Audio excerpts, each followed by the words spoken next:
Alors au sujet de la médecine des philosophes, on entend aussi beaucoup de choses. Nous allons poursuivre dans le but que nous nous sommes proposés au début de cette vidéo. Et nous allons commencer donc par les allégations les plus grossières en ce qui concerne la quintessence. Donc, beaucoup essayent de produire une médecine universelle à partir de métaux vulgaires. Certains, se revendiquant de la méthode de Basile Valentin sur l'antimoine, dont nous avons déjà parlé plus haut, nous expliquent que les éléments nocifs qui sont normalement associés à l'antimoine sont normaux dans la médecine alchimique. Car, nous disent-ils, le soufre de l'antimoine purge le corps. D'autres personnes, dans le même esprit, et travaillant toujours sur les métaux vulgaires, nous expliquent qu'il est normal d'avoir des sueurs, de perdre des cheveux, des dents, et que la médecine par la suite régénère ces éléments en nous. Donc, comme nous le répétons depuis le début, notre matière ne contient aucun élément strictement métallique. Elle est d'origine métallique et minérale, mais, comme nous dit Fulcanelli, les premières préparations et celles subséquentes ont pour but de la purifier et éloignent cette matière du règne métallique. On ne saurait faire une médecine avec de tels poisons métalliques, encore moins quelque chose d'universel avec un esprit orienté et différencié. Il nous faut absolument commencer l'œuvre avec la première manifestation de l'esprit universel dans la matière, dans son état encore premier et indifférencié. Ce point est d'une importance capitale. Il s'agit de notre première matière, de l'inconnu du grand ouvrage, qu'on ne saurait retrouver ailleurs dans le monde. Alors il circule une vidéo d'un homme qui dit œuvrer sur la voie sèche et nous propose en fait la réalisation d'une médecine universelle à partir de grandes sophistications, de métaux vulgaires et d'un feu vulgaire intense. Bref, tout ce que nous réfutons, avec les anciens bien sûr, dans la conduite de l'œuvre des philosophes. Donc le reportage suit les opérations de cet homme tout au long jusqu'à la réalisation de la médecine. Et lorsque celle-ci fut terminée, elle a été soumise aux experts pour analyse, et ce ne fut pas une surprise de constater que la contre-expertise scientifique a révélé au grand jour que ce produit, administré régulièrement, provoquerait des troubles sévères chez l'homme. Et ils ont retrouvé quantité de métaux vulgaires et dangereux à l'intérieur de cette solution. Encore une fois, aucun métal vulgaire n'entre dans la composition de l'élixir de la quintessence.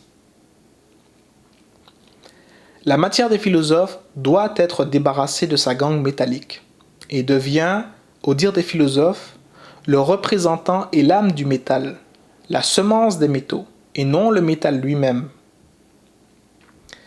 Cette même personne fit également dans cette même vidéo la démonstration d'une transmutation métallique. Encore une fois, la contre-expertise scientifique a démontré la présence d'or au début du processus, révélant ainsi la supercherie de cet individu et bien sûr sa malhonnêteté. Donc quand nous pensons que cet homme, comme beaucoup d'autres, se permet de donner des formations à grand prix pour enseigner ce genre de supercherie sous couvert du nom d'alchimie, il n'est pas étonnant par la suite que cette noble science soit portée au ridicule et reléguée aux mythes et légendes. En réalité, la vraie médecine universelle agit sur l'homme d'une façon naturelle, fortifiant tous ses corps, subtils et physiques, pénétrant chaque cellule, visible et invisible.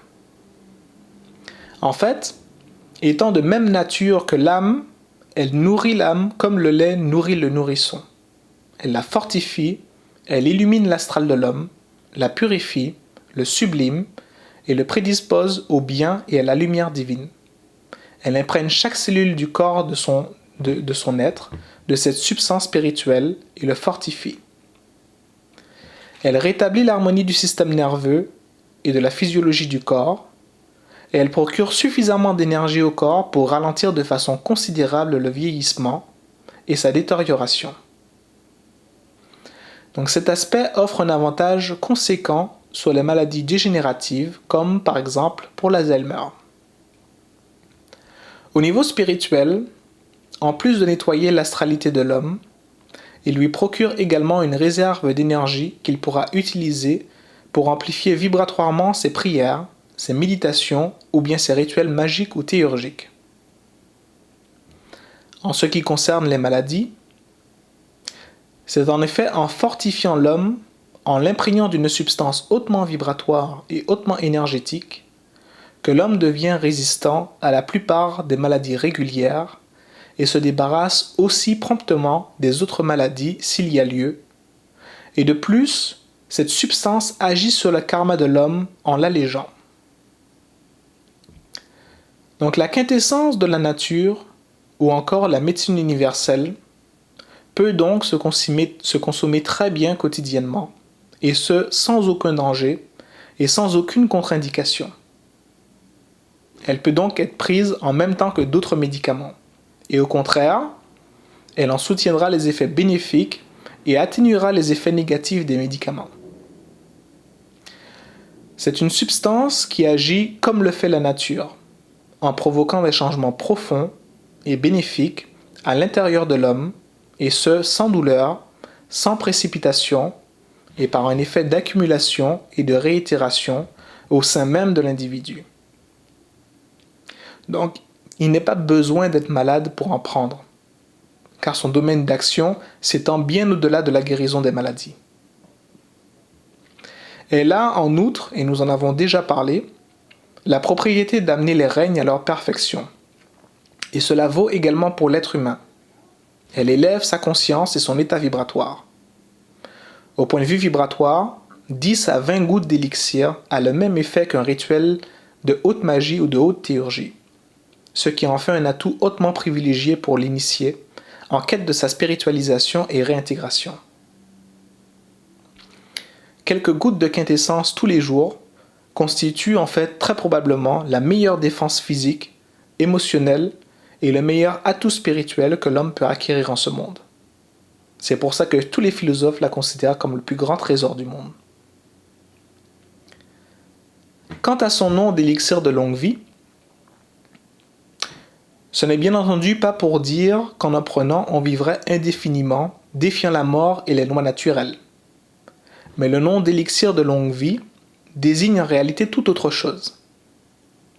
L'éveil spirituel provoqué par l'élixir devient, à un moment, suffisamment fort et important pour que l'élu conserve sa conscience intacte d'une vie à l'autre. Ainsi, dans sa prochaine incarnation, l'alchimiste se souvient très bien de ses vies passées, c'est d'où il vient, le chemin qu'il a parcouru et surtout le chemin qu'il lui faut parcourir. C'est ainsi qu'il retombe rapidement dans l'art hermétique, attiré par lui comme un aimant, comme pour reprendre son cheminement, exactement là où il l'avait arrêté. Et c'est exactement pour cela, parmi les alchimistes, que certains ont réussi l'œuvre très jeunes, comme par exemple Philalèthe, qui déclare l'avoir réussi dans la trentaine. D'autres ont trouvé la pierre également dans la fin de l'âge, mais il y en a beaucoup qui réussirent avant 60 ans et surtout dans la quarantaine. L'âge en réalité n'est qu'un chiffre pour les sages. Pourtant, dans notre monde, où tout est basé sur les apparences, nous avons encore une image bien définie de ce que doit être le sage, et qui souvent nous apparaît comme très âgé. Il est pourtant des hommes d'exception qui, dès leur plus jeune âge, font la démonstration de leur capacité, de leur connaissance et de leur sagesse. Ces facultés et connaissances sont en réalité le résultat d'une maturation acquise au cours de leur vie précédente et au prix de lourds efforts. L'élixir de longue vie développe une vision éclairée du monde, qui se situe bien entendu au-delà des cycles de la vie et de la mort. Conscient de son histoire, avec un grand H, ayant éveillé les potentialités occultes de son âme, l'élu accède à un monde qui se situe au-delà des voiles du temps. Sa conscience est en perpétuelle communion avec les plans supérieurs. Il est vrai aussi de dire que la médecine universelle est à l'intérieur de nous et que c'est l'éveil. C'est très philosophique et spéculatif comme affirmation. Mais d'un point de vue de l'art hermétique, d'un point de vue plus concret, nous produisons au moyen de l'art une véritable quintessence. L'éveil et la transmutation intérieure se fait au travers même du travail en laboratoire, du moins en ce qui concerne la discipline alchimique. Donc l'alchimie est une voie complète qui ne fait aucune différence entre les transformations sur la matière en laboratoire et les transformations qui se produisent au sein de l'opérateur, car les deux matières entrent en résonance, par quoi elles sont toutes deux faites de même nature et de même essence divine.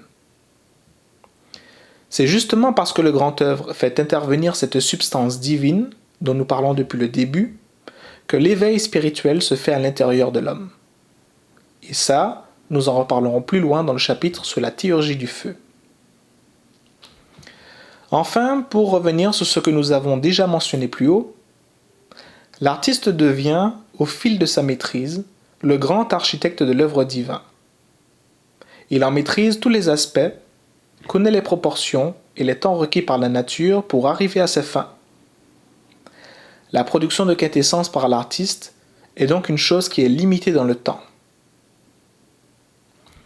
Lorsqu'on nous dit qu'un magistère d'Aubépine est devenu une quintessence après 7 ans, parce qu'avant ça, l'artiste n'était pas prêt, voilà en fait qui laisserait n'importe quel véritable philosophe dubitatif.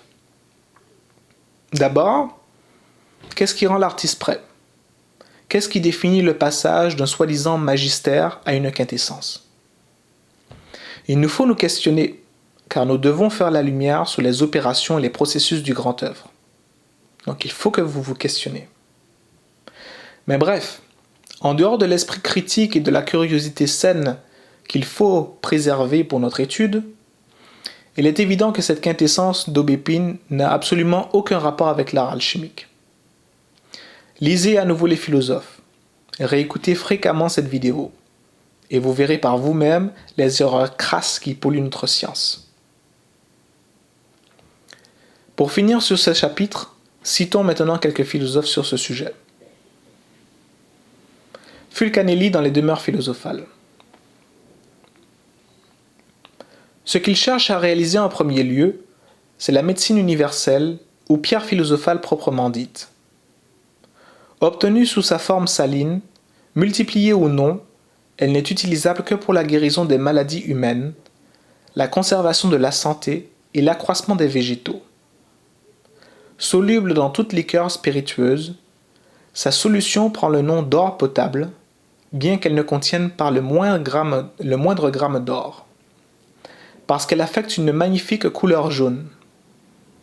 Sa valeur curative et la diversité de son emploi en thérapeutique en font un auxiliaire précieux dans le traitement des affections graves et incurables. Elle n'a aucune action sur les métaux, sauf sur l'or et l'argent avec lesquels elle se fixe et qu'elle dote de ses propriétés, mais conséquemment ne sert de rien pour la transmutation. Jean Le Peltier, dans le dissolvant universel de Van Helmont. Pour les remèdes qu'on peut tirer de ce mercure et qu'on en peut préparer, il est certain qu'il surpasse l'excellence de toutes les médecines du monde. De sorte qu'on peut dire qu'il est le véritable arbre de vie qui remplit les désirs de ceux qui le possèdent en ce qui regarde la santé et la prolongation de la vie, car outre sa vertu de guérir les maladies d'une manière miraculeuse par les remèdes qu'on en tire et qu'on prépare, c'est que ces mêmes remèdes pénètrent les parties de notre corps jusqu'au principe de leur constitution, ce qu'aucune autre médecine minérale ne peut faire. Le Sansellérien tourangeau. Une autre raison décisive nous prévient que quoique les philosophes peuvent conserver leur vigueur, tout comme dans leur tendre jeunesse, et retarder en même temps la vieillesse, Néanmoins, parce que le temps de leur vie est prescrit par le Tout-Puissant, ils ne sont point en état, quand l'heure est venue, de prolonger leurs jours et de s'immortaliser.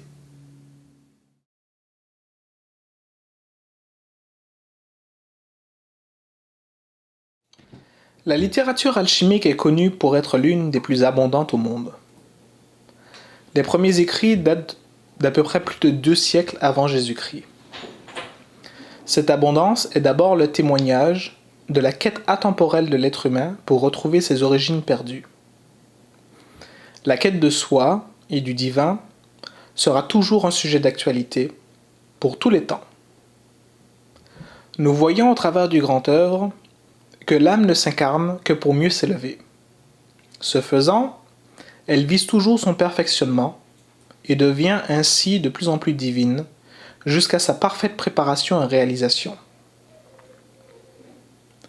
Le fait que plusieurs auteurs, à la même époque, dans des lieux épars et sans se connaître, aient pu écrire sur le même sujet, le fait que, malgré les siècles qui les séparent et les langues différentes, les auteurs aient toujours écrit sur le même sujet et se soient complétés les uns les autres, est en réalité un argument plus que favorable à l'universalité et au sérieux de cette science, à tel point qu'au cours de l'histoire, elle fascina même le monde scientifique.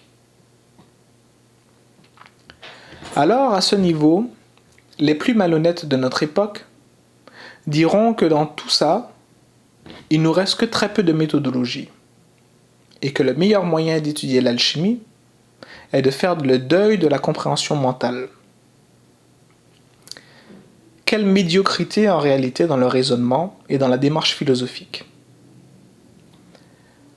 Prenez n'importe quel ouvrage classique d'alchimie. Gébert, Zosime de Panapolis, Philalèthe, Georges Bacon, Siliani, Basile Valentin, Nicolas Flamel, Sabine Stuart de Chevalier, Georges Ripley, Limoges de Saint-Didier, Fulcanelli et d'autres encore. Ils ont tous parlé de méthodologie. Tous enseignent une partie de l'œuvre ainsi que les opérations pour l'accomplir.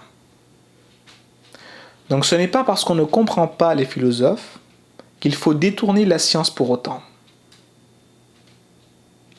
En réalité, le grand œuvre répond strictement aux lois universelles et naturelles. Et partant de ce principe, ce n'est pas à ces lois immuables de se courber à votre perception pour vous satisfaire, mais c'est à vous d'élever votre conscience vers elle et de contrôler votre compréhension par elle en mettant en pratique ces lois au laboratoire. Le corpus et la littérature hermétique au complet est une méthode d'éducation de l'esprit, de la conscience et de l'imaginaire, une méthode qui développe une architecture mentale bien différente du quotidien, beaucoup plus proche de la pensée originelle et divine. Les auteurs nous ont donc laissé une véritable sagesse au travers de leurs écrits et une double méthodologie. La première est celle qui s'adresse à l'esprit et à l'intelligence. La deuxième concerne la pratique. Un esprit éclairé donne la foi aux chercheurs sincères et le pressentiment de la voie à suivre, tandis que l'intelligence lui donne la compréhension et la connaissance des opérations de la nature et du grand œuvre. Nous l'avons dit depuis le début, l'alchimie est une science à la fois mystique et gnostique. Ce sont en réalité les deux piliers sur lesquels se développe l'initié, et toute démarche initiatique digne de ce nom est également fondée sur ces deux principes philosophiques. Donc les auteurs nous ont bel et bien laissé un héritage éminemment pratique et pragmatique. En possession de ce trésor, qui est un don du ciel, ils ont compris la nécessité de voiler cet art sacré aux ignorants et nous ont offert la seule façon d'étudier cet art et d'en pénétrer le mystère en s'adressant directement à l'âme par les allégories, les métaphores, les comparaisons, les mythes et les hiéroglyphes. Ainsi, celui qui sait pénétrer les symboles accède finalement à la compréhension intellectuelle et logique des principes de l'œuvre. Attention, ici nous parlons de logique et non de raison. Un raisonnement n'est pas toujours logique. Et bien souvent, comme nous le constatons dans la plupart des interventions dans les forums et les groupes d'alchimie, le raisonnement est en réalité souvent basé sur les émotions et les ressentis, plutôt que justifié par un fondement logique, guidé par les anciens auteurs et passé au crible de l'expérience. Comme nous dit Fulcanelli, la manière traditionnelle d'écrire chez les auteurs est d'expliquer les anciens philosophes et de se faire contrôler par eux. Ainsi, il est coutume, lorsqu'on écrit sur un sujet, de faire référence aux anciens philosophes, ce qui, en réalité, coule de sens, car tous parlent de la même science, et cette façon de faire des philosophes permet d'enrichir le corpus de l'hermétisme. Toute la masse et la substance de cette science est transmise, nous disent les auteurs, de façon kabbalistique. La Kabbale, cheval de somme qui porte la science, parle la langue sacrée et universelle. Fulcanelli est sans aucun doute le plus détaillé à ce sujet. Voici ce qu'il en dit. La Kabbale, en effet, nous a toujours été d'une grande utilité. Elle nous a permis, sans truquer la vérité, sans dénaturer l'expression, sans falsifier la science, ni nous parjurer, de dire plusieurs choses qu'on chercherait vainement dans les livres de nos prédécesseurs. Parfois, en présence de l'impossibilité où nous nous trouvions d'aller plus loin sans violer notre serment, nous avons préféré le silence aux allusions décevantes, le mutisme à l'abus de confiance.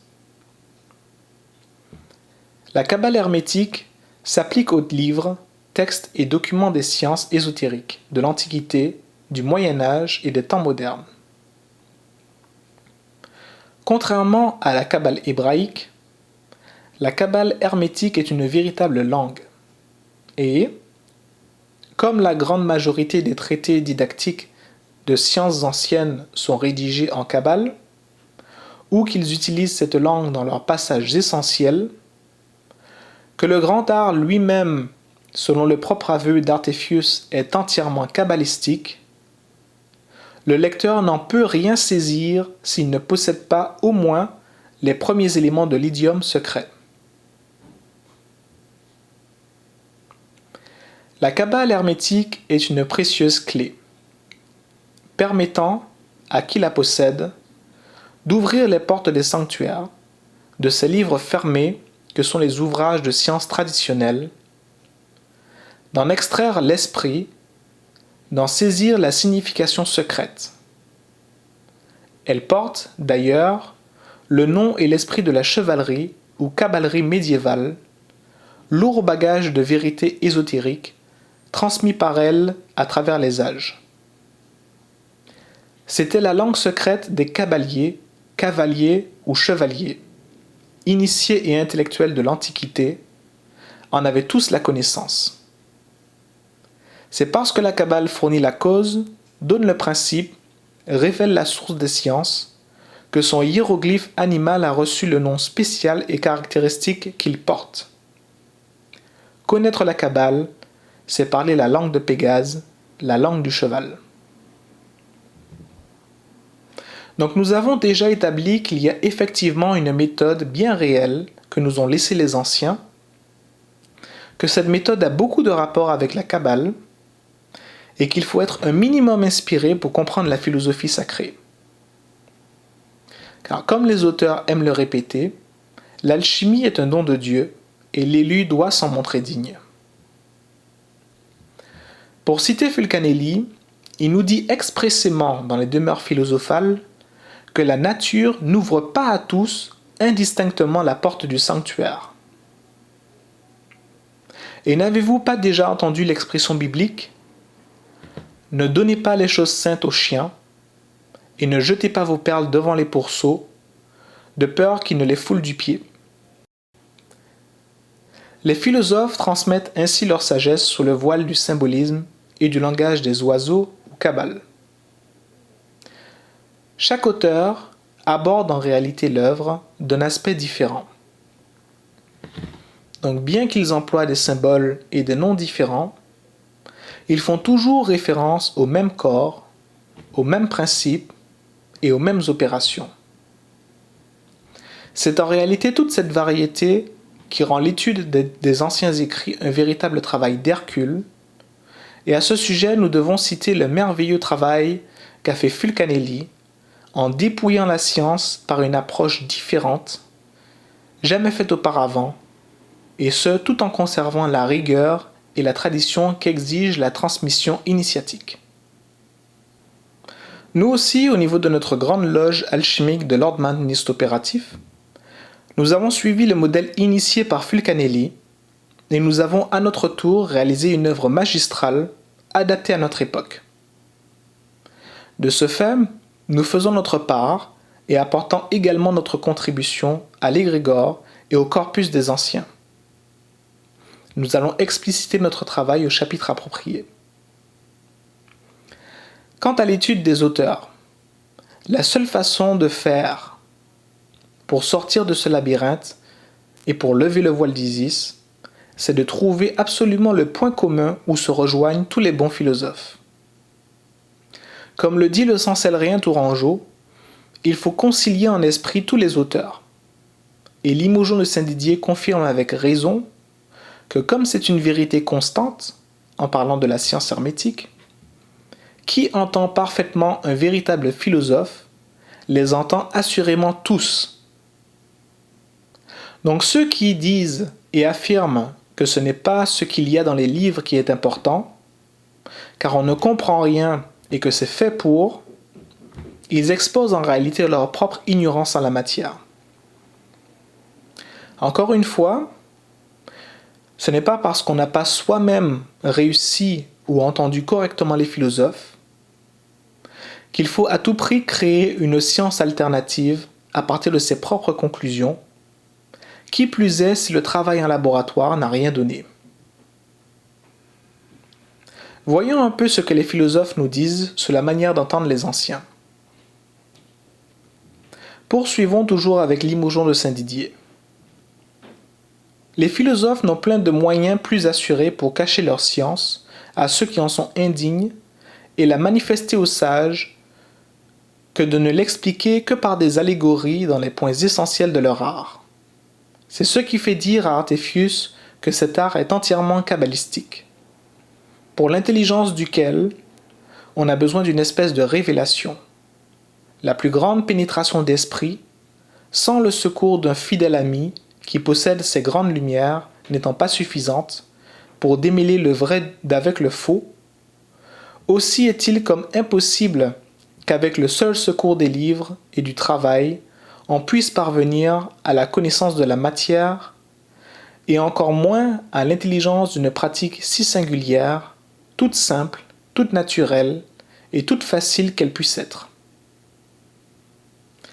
Et je vous assure que je me suis tellement rompu la tête pour tâcher de trouver le point essentiel dans lequel ils, les philosophes, doivent tous s'accorder, bien qu'ils se servent d'expressions si différentes, qu'elles paroissent même fort souvent opposées. Les uns parlent de la matière en termes abstraits, les autres en termes composés. Les uns n'expriment que certaines qualités de cette matière, les autres s'attachent à des propriétés toutes différentes.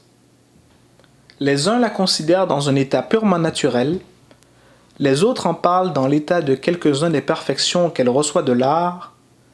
Tout cela jette dans un tel labyrinthe de difficultés qu'il n'est pas étonnant que la plupart de ceux qui lisent les philosophes forment presque tous des conclusions différentes. Le Sansellérien Tourangeau, dans ses lettres, « Je m'étonne, depuis qu'il a plu à la divine providence de m'ouvrir les yeux, comment j'ai pu être tant d'années à employer en lecture, en tant de temps pour comprendre une chose si aisée, n'ayant pas un seul des vrais philosophes qui ne parle clairement, qui n'enseigne la première matière et ne la nomme suffisamment pour la faire comprendre, les uns d'une façon, les autres d'une autre, suivant les différentes opérations par où elles passent. Arnaud de Villeneuve dans le Rosaire des philosophes.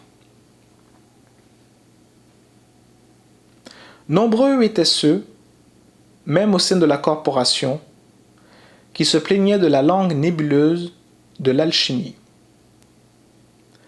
Et ce que les alchimistes nous révèlent de leurs moyens d'expression n'est pas fait pour nous faciliter la tâche.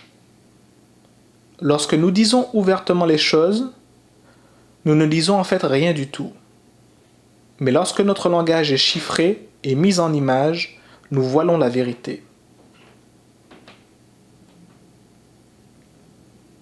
Dom Pernetti dans son dictionnaire.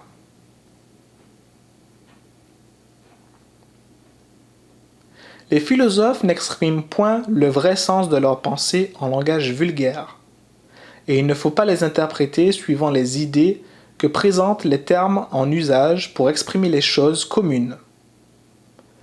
Le sens que présente la lettre n'est pas le leur. Ils parlent par énigmes, métaphores, allégories, fables, similitudes, et chaque philosophe les tourne suivant la manière dont il est affecté. Un adepte chimiste explique ses opérations philosophiques en termes pris des opérations de la chimie vulgaire.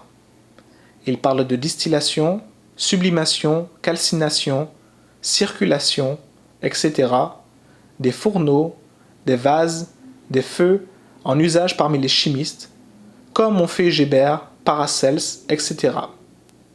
Un homme de guerre parle de siège, de bataille, comme Zacher. Un homme d'église parle en termes de morale, comme Basile Valentin dans son Azote. Ils ont, en un mot, parlé si obscurément, en des termes si différents et en des styles si variés, qu'il faut être au fait pour les entendre, et qu'un philosophe serait très souvent embarrassé pour en expliquer totalement un autre.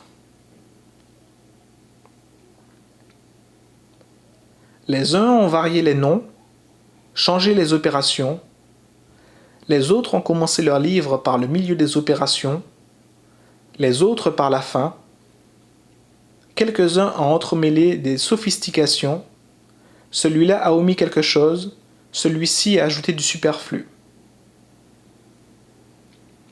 Fulcanelli dans le mystère des cathédrales.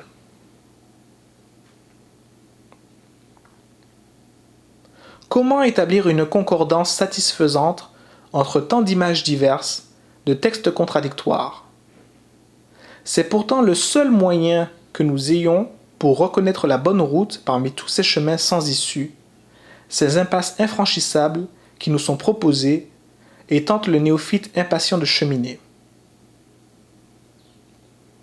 Le disciple en tirera plus de profit en parlant de ses ouvrages, à condition toutefois qu'il ne méprise point les œuvres des vieux philosophes, qu'il étudie avec soin et pénétration les textes classiques, jusqu'à ce qu'il ait acquis assez de clairvoyance pour discerner les points obscurs du manuel opératoire. Nous voyons donc que les auteurs nous ont bel et bien laissé un héritage précieux. Leurs legs sont une porte d'entrée sur l'égrégore alchimique, mais cela ne suffit pas. Il faut une certaine préparation spirituelle. Il faut être dénué d'orgueil, d'avidité et d'autres sentiments du même genre. Et il faut surtout être amoureux de Dieu, de la science et de son prochain. Car le grand œuvre s'intègre dans le grand processus de réintégration individuelle, mais aussi dans le processus de réintégration collective et universelle.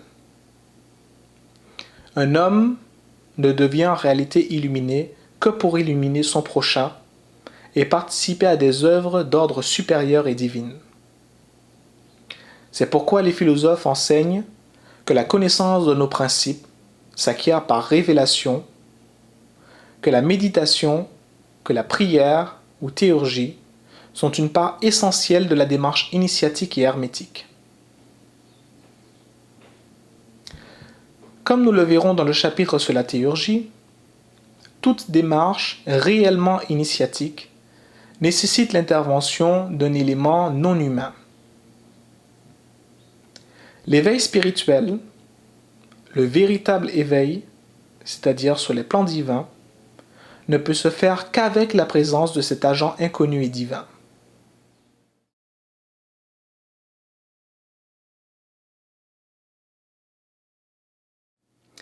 Alors voici un nouveau chapitre, et l'un des plus importants, qui va certainement susciter de vives réactions. Nombreux sont ceux qui désirent le titre d'alchimiste pour le prestige qu'il octroie. Pourtant, ces personnes se qualifiant d'alchimistes font, dans les faits, tout autre chose que de l'alchimie. Lorsque nous les interrogeons, les uns parlent en réalité de psychologie, d'autres de symbolisme, d'autres encore de magie et de rituelie. Et certains se disent alchimistes simplement parce qu'ils font face aux difficultés de la vie. Certes, toutes ces activités ont leur raison d'être et sont très valables. Mais ils sont tellement éloignés de la rigueur scientifique du laboratoire que cela réduit en réalité notre science à des chimères et des contes féeriques. Nous l'avons déjà dit plus haut, nous l'avons déjà répété, l'alchimie est la rencontre d'un fait et d'une doctrine.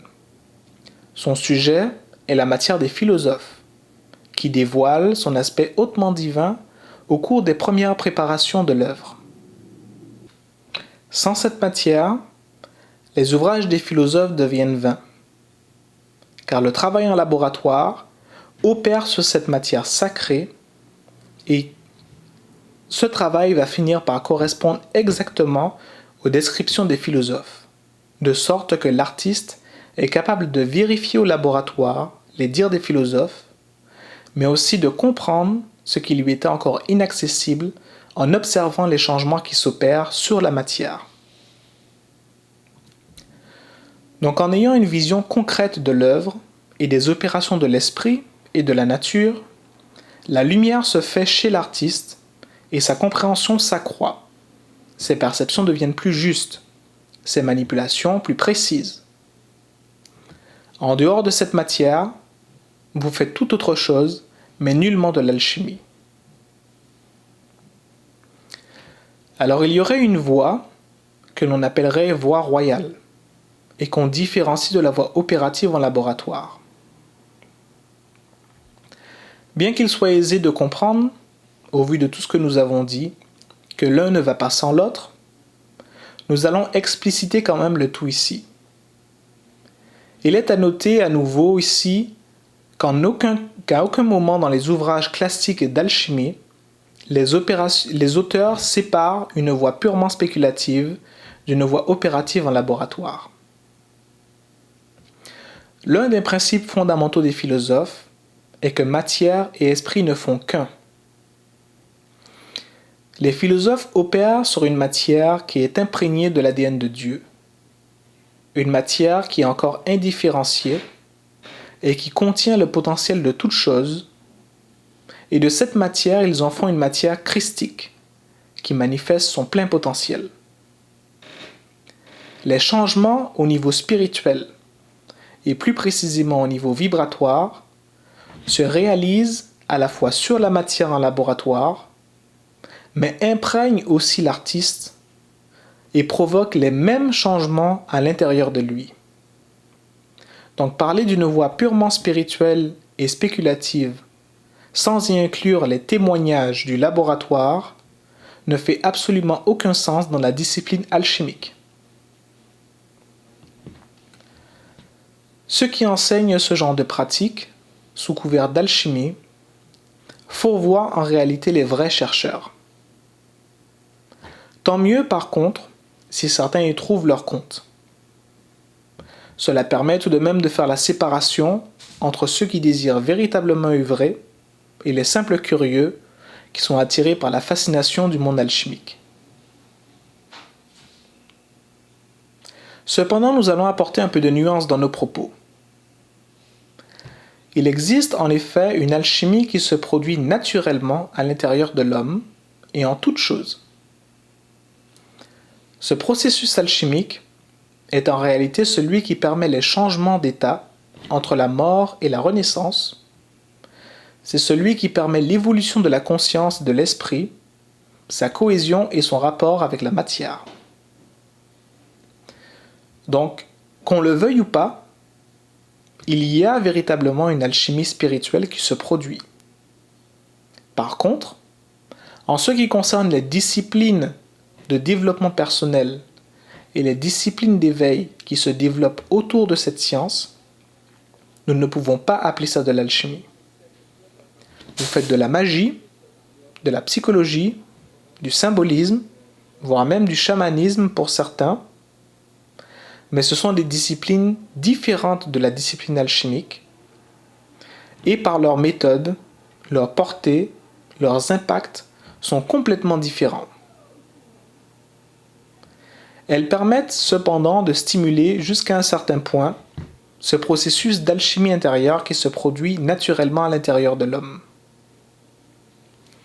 Mais il s'agit ici, et il faut bien le comprendre, d'une résultante, d'une conséquence, et non d'une méthode de développement de soi, puisque comme nous l'avons déjà dit, ce processus est entièrement naturel et se produit que vous le vouliez ou non, que vous en soyez conscient ou non.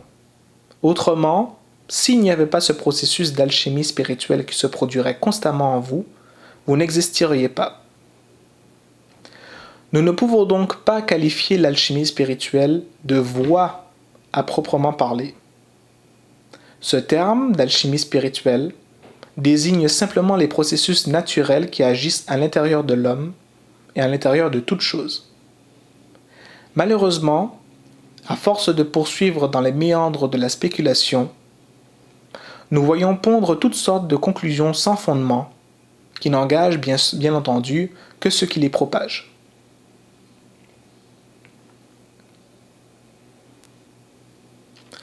On va nous dire ainsi que les émotions de l'opérateur influencent le travail en laboratoire, que si la matière n'a pas évolué, c'est que vous n'étiez pas encore prêt, ou encore que le métal ne fondra pas à cause de votre état émotionnel. Bon, tout ceci, nous en avons déjà parlé plus haut, et nous le répétons ici. Dans le grand œuvre, il s'agit de travailler sur un esprit et sur un corps. Les anciens répètent à foison, et plus encore Fulcanelli dans ses ouvrages, que les corps n'ont point d'action entre eux, que ce sont les esprits qui agissent, et que nature œuvre dans nature, sans que rien d'hétérogène ne vienne perturber son travail. Donc à partir de là, il nous est facile de comprendre que les émotions humaines n'ont absolument aucun rapport avec la conduite du grand œuvre. En réalité, seul l'esprit métallique, qui correspond à son propre corps, œuvre sur lui, le perfectionne, le transforme, lui donne la vie et la lui ôte, car ils sont de même nature, et nul autre élément hétérogène et extérieur n'entre dans la composition, autrement notre œuvre deviendrait corrompue et stérile. Donc à partir de là, si votre matière n'a pas évolué dans le temps, c'est simplement soit parce que vous travaillez mal, ou que vous ne travaillez pas sur la bonne matière.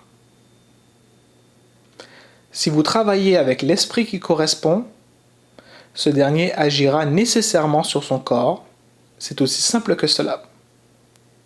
Pas de superstition, pas de croyance pondue sous l'effet de l'échec. En ce qui concerne les métals qui ne font pas, déjà, si on envisage de faire fondre un métal, on a en partant une mauvaise compréhension de notre philosophie. Mais dans tous les cas, les émotions, normalement, n'entravent nullement la fonte de métal par le feu vulgaire. Tout comme l'eau bout à 100 degrés Celsius, chaque métal a en réalité son point de fusion. Connaissez-le, élevez votre feu jusque-là, et votre métal fondra tout naturellement. Autrement, c'est toute notre industrie moderne qui aurait beaucoup de mal à fonctionner à ce niveau-là. Donc ce genre de mythes et de croyances superstitieuses n'a en réalité pas sa place dans une démarche aussi rigoureuse, aussi précise et exacte que ce qu'est l'alchimie. Certains sont beaucoup plus portés sur l'aspect philosophique de l'alchimie et s'embarquent, par la suite, dans des essais d'interprétation des symboles alchimiques dans le but d'essayer de les faire coïncider avec la psychologie humaine. Dans ce sens, le symbolisme est sans aucun doute l'une des sciences ésotériques les plus fructueuses pour l'esprit humain. L'analogie a toujours été d'une aide précieuse pour se comprendre et comprendre le macrocosme. Le symbole sera d'ailleurs toujours susceptible d'interprétations plus profondes et variées. Cependant, l'interprétation du symbole dépend toujours de l'esprit qui s'y applique. C'est-à-dire que le degré de perfectionnement de l'individu détermine en grande partie sa capacité à pénétrer un symbole et d'en faire ressortir l'essence et ses applications. En ce qui concerne la science alchimique, l'interprétation du symbole est soumise au contrôle du laboratoire. Ainsi, tout le symbolisme alchimique se retrouve au sein même du grand œuvre et correspond exactement soit à des corps très précis, soit à des opérations tout aussi précises. Cela rend par la suite l'interprétation des symboles alchimiques extrêmement précise et juste, car une mauvaise interprétation aboutira nécessairement à l'échec de l'œuvre. Voilà pourquoi, entre autres, la pratique en laboratoire est absolument nécessaire à l'étude de l'alchimie, du moins si l'on tient à la quête de la vérité. On comprend qu'il ne peut pas y avoir d'interprétation multiple sur les lois et principes universels. Autrement, Dieu serait susceptible de corruption, ce qui est en réalité impossible. Il nous est arrivé de tomber sur des personnes qui nous expliquent que les rois mages représentent les trois œuvres, soit le noir, le blanc et le rouge, ou encore que le soufre est notre aimant, ou encore qu'il imite le rôle du dragon à celui de l'égout. Certes, nous devons tout de même souligner l'effort qui a été fait pour quelqu'un qui n'œuvre pas en laboratoire.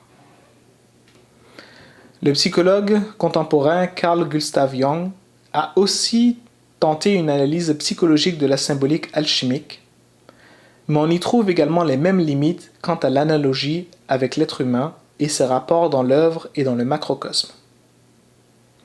En réalité, la seule façon de développer la pensée nécessaire à la juste et véritable compréhension des mécanismes de la nature, c'est bien évidemment d'opérer en laboratoire et d'être le témoin des miracles qui s'y produisent. Il faut toujours garder cela à l'esprit lorsque vous vous engagez dans des formations hors de prix. Quand on paye 900 € pour se faire instruire sur l'alchimie par une personne qui n'a jamais œuvré en laboratoire, qui n'a jamais touché à la matière première, ni aux premières matières, c'est à se demander si c'est de l'ignorance ou bien de la malhonnêteté. Voici ce que nous dit Fulcanelli à ce propos dans les Demeures philosophales. La science alchimique ne s'enseigne pas. Chacun doit l'apprendre par soi-même. Non pas de manière spéculative, mais bien à l'aide d'un travail persévérant, en multipliant les essais et les tentatives, de façon à toujours soumettre les productions de la pensée au contrôle de l'expérience. Celui qui craint le labeur manuel, la chaleur des fourneaux, la poussière du charbon, le danger des réactions inconnues et l'insomnie des longues veilles, celui-là ne saura jamais rien. Ces certitudes, matériellement contrôlées au long du travail de l'œuvre, lui assurent une sérénité morale indéfectible, le calme au milieu des agitations humaines, le mépris des joies mondaines, un stoïcisme résolu et surtout ce puissant réconfort que lui donne la connaissance secrète de ses origines et de sa destinée. Puis toujours du même auteur, dans le mystère des cathédrales.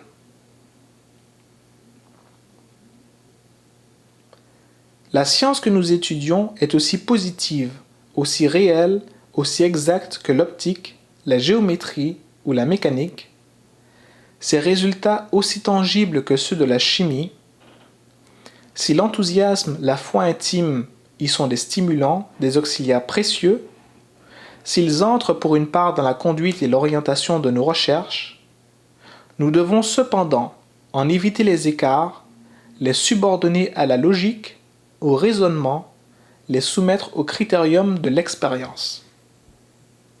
Enfin, terminons sur une autre citation de ce grand adepte qui vient souligner les propos que nous essayons de véhiculer depuis le début de cette vidéo.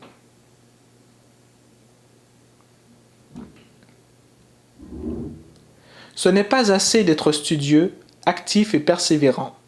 Si l'on manque de principes solides, de bases concrètes, si l'enthousiasme immodéré aveugle la raison, si l'orgueil tyrannise le jugement, si l'avidité s'épanouit aux lueurs fauves d'un astre d'or, la science mystérieuse réclame beaucoup de justesse, d'exactitude, de perspicacité dans l'observation des faits, un esprit sain, logique et pondéré, une imagination vive sans exaltation, un cœur ardent et pur.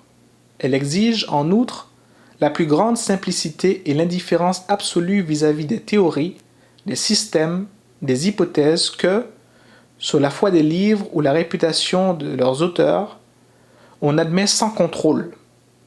Elle veut que ses aspirants apprennent à penser davantage avec leur cerveau et moins avec celui des autres. Elle tient, enfin, à ce qu'ils demandent la vérité de ses principes, la connaissance de sa doctrine et la pratique de ses travaux à la nature, notre mère commune. Notez bien ici que l'auteur explicite de ne point prendre pour acquis ou pour vérité tout système ou hypothèse sans en avoir eu la certitude par le contrôle au laboratoire. Et comprenez bien ceci, que notre mère commune est la nature avec un grand N, pas seulement la nature manifestée, ni seulement la nature sublunaire, mais aussi et surtout la nature solaire, révélatrice des mystères et détentrice de la vérité. Voici le but et le moyen de toute démarche initiatique. C'est pourquoi il nous faut, pour nous éveiller, une lumière qui provient de ces plans supérieurs. C'est la base de la théurgie. Nous aurons l'occasion d'en reparler dans le chapitre approprié. Notons également que l'alchimie, étant la clé et la mère de toutes les sciences occultes et initiatiques, est d'un grand secours et d'un apport considérable dans l'étude de n'importe quelle science connexe. Toute personne en réalité qui s'intéresse à un cheminement spirituel, initiatique et occulte devrait au moins chercher à comprendre les bases philosophiques de cette noble science, même s'il n'opère pas en laboratoire. Pour le moment, continuons avec le chapitre suivant.